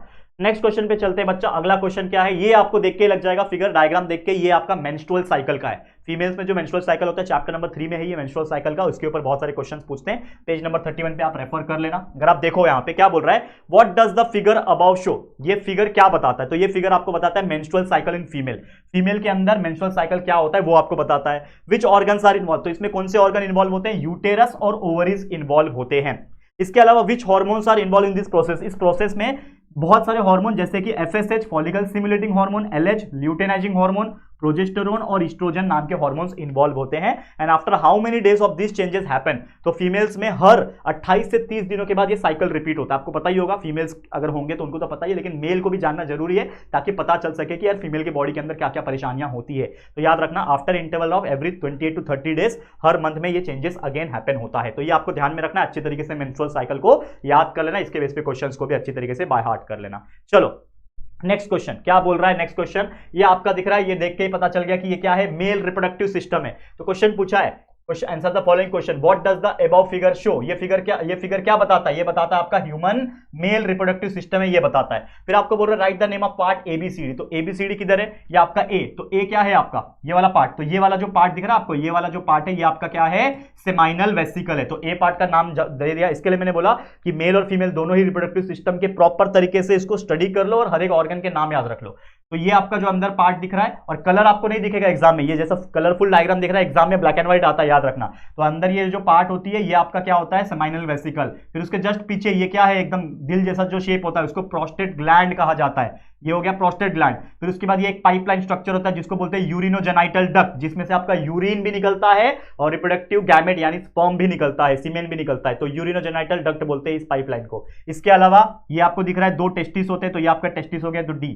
तो ये हमने चारों बता दिया। और भी कई सारी चीजें होती है, जैसे ये आपका जो दिख रहा है ये आपका इजैकुलेटरी डक्ट हो गया, ये आपका पेनिस हो गया, ठीक है। फिर ये आपका स्क्रोटम हो गया, जो बाहर का सैक होता है गोनी जैसा, वो आपका स्क्रोटम हो गया। तो पूरा आप अच्छे से डायग्राम पेज 28 पे देख लेना। तो हमने ये पूरा बता दिया। अब इसमें बोल रहा है कि पार्ट डी जो है, पार्ट डी का फंक्शन बताओ। तो भाई टेस्टिस का फंक्शन क्या है, पार्ट डी आपका क्या है, टेस्टिस है। टेस्टिस का फंक्शन है, main function is to produce the sperm, sperm produce का काम करता है, ठीक है, प्रोड्यूस द स्पर्म। फिर इसके बाद चौथा क्वेश्चन है how is semen form, semen कैसे बनता है। तो semen is form by the sperms and secretion of seminal glands, prostate glands and Cowper's gland। तो ये सभी ग्लैंड्स में से जो सिक्रीशन निकलता है वो मिलके आपका क्या बनता है, स्पर्म बनता है। याद रखना, सीमेन बनता है, याद रहेगा। चलो हम अगले क्वेश्चन पे चलेंगे। नेक्स्ट क्वेश्चन ये आपको दिया हुआ है, तो कभी भी ये आपको दिख गया एग्जाम में तो समझ जाना कि ये है आपका मॉडर्न लैंडफिल साइट। तो ये डायग्राम पूछा है, observe the figure and answer the question. तो नेम द अबव फिगर, इस फिगर का नाम क्या है, इस फिगर का नाम है मॉडर्न लैंडफिल साइट। ये क्यों होता है, क्योंकि शहरों में कचरा फेंकने की व्यवस्था ज्यादा नहीं होती है, तो इसके हेल्प से हम कचरे को ठिकाने लगा सकते हैं। तो मतलब इसका यूज क्या है, disposal of the degradable waste in cities, cities में, अर्बन एरियाज में, तो जो डिग्रेडेबल वेस्ट है उसको कर सके, डिस्पोज कर सके, उसके लिए होता है। इसमें से कौन सा गैस फॉर्म होता है, तो इससे आपका मीथेन गैस फॉर्म होता है। ये कैसे गैस कैसे फॉर्म होता है, क्योंकि माइक्रोबियल डिकम्पोजिशन होता है। पूरा पेज 83 पे पूरा प्रॉपर डिटेल में आपको पढ़ना है तो पढ़ सकते हो जाके, हमने शॉर्ट में बताया हुआ है चीजें, बाकी आप डिटेल में थोड़ा अच्छे से पढ़ लेना। वैसे ऐसे ही छोटे छोटे आंसर लिखने आपको मार्क्स मिल जाएंगे। और ये डन, सीवेज को क्या करते हैं, सीवेज को क्या किया जाता है, ये सभी चीज आपको पेज नंबर 83 पे मिल जाएंगे। तो जरूर से इसको मेहनत कर लेना, प्रैक्टिस कर लेना। समझ में आ गया बच्चा, क्लियर है? चलो आगे बढ़ जाते हैं, लास्ट और 2-3 क्वेश्चंस बचे हैं, इसको देख लेते हैं। तो ये क्वेश्चंस पिछले साल भी पूछा गया था, 2022 में पूछा गया था, पेज 82 पे ये मिल जाएगा। तो ये क्वेश्चन है क्या, इसको देखोगे अगर आप ध्यान से, तो ये बोल रहा है which type of fuel production process. तो ये जो फ्यूल प्रोडक्शन प्रोसेस है इसको बोलते हैं हम लोग बायोफ्यूल। ये क्या है आपके लिए, बायोफ्यूल है, बायोफ्यूल बन रहा है आपका। ठीक है, यहाँ पे देखो गाड़ी लेके जा रही है, ये प्रोसेस हो रहा है, फ्यूल बन रहा है। आपको धुंधला दिख रहा होगा, अब देख सकते हो पेज 82 पे, तो आपको क्लियर दिखाई देगा। Right two example each of solid, liquid and gaseous fuel. इसमें से जो सॉलिड, लिक्विड और गैस फ्यूल बनेगा, कुछ एग्जांपल दे दो। जैसे अगर सॉलिड फ्यूल की बात करूं तो सॉलिड फ्यूल का एग्जांपल हो गया डंग हो गया, क्रॉप हो गया, क्रॉप का छिलका रेसिड्यू, उसको भी जलाया जाता है। लिक्विड फ्यूल की बात करूं तो लिक्विड का फ्यूल का एल्कोहल जो बनता है, इथेनॉल जिसको हम लोग बोलते हैं, वेजिटेबल ऑयल हो गया, इसका इस्तेमाल होता है। फिर अगर गैसियस फ्यूल की बात करूं तो गैसियस फ्यूल में आपका गोबर गैस हो गया या फिर कोयला का गैस हो गया, इसका इस्तेमाल करके यूज किया जाता है। तीसरा क्वेश्चन है how do micro organism play their role in this process. ये प्रोसेस में माइक्रो ऑर्गेनिज्म का रोल क्या है भाई, फर्मेंटेशन करते हैं। और आप रेफर कर सकते हो पेज नंबर 82 को फॉर द डिटेल एक्सप्लेनेशन। तो जरूर से इन फिगर को भी देखो, रिपीट भी हो सकता है ना, ये क्वेश्चन आया था 2022 में, तो रिपीट भी होने के चांसेस है, तो जरूर से इसको प्रैक्टिस करके अच्छे से ले लेना। ठीक है, समझ में आ गया? अब हम चलते हैं हमारे नेक्स्ट क्वेश्चन की तरफ, जो कि हमारा आखिरी क्वेश्चन है। और फाइनली दोस्तों हम लगभग 1 घंटा क्रॉस कर चुके हैं और ये हमारा आखिरी क्वेश्चन हम पहुंच गए। तो इसमें बोल रहा है write the question by observing figure. एक फिगर है जिसमें बहुत सारे लोग हा करके हंस रहे हैं, तो ये सोशल हेल्थ का टॉपिक है। क्वेश्चन पूछा है कि ये कंसेप्ट क्या है, ये कंसेप्ट को हम लोग बोलते हैं लाफ्टर क्लब, ताकि इससे जो ओल्ड एज लोग हैं अपना बॉन्डिंग बना सके और अपना मेंटल स्ट्रेस को रिलीज कर सके। तो इसके बेनिफिट्स क्या है, इंप्रूव करता है आपका मेंटल स्ट्रेस, इंप्रूव करता है सोशल हेल्थ। और what do you do when you feel stress. आप, ये आपके ऊपर क्वेश्चन पूछा है कि अगर आप हो, आप जब स्ट्रेस में होते हो तो आप क्या करते हो। जैसे मेरे को कुछ पूछेगा, अपने मन से मैं लिख सकता हूं कि मैं अपना फेवरेट हॉबी परस्यू करता हूं, जैसे क्रिकेट खेलना, गेम खेलना, और भी बहुत सारी चीजें, खाना पीना, वो आप कर सकते हो। तो ये अपने मन से आप आंसर लिख सकते हो, कोई दिक्कत, कोई परेशानी नहीं होगी दोस्तों। तो फाइनली इसी के साथ हम लोग बोल सकते हैं कि ये पूरा का पूरा एंटायर 2 मार्क्स वाले, 3 मार्क्स वाले, 5 मार्क्स वाले सब चीज हमने कवर करा दिया, जो भी आपके डायग्राम के बेस पे क्वेश्चन पूछेगा।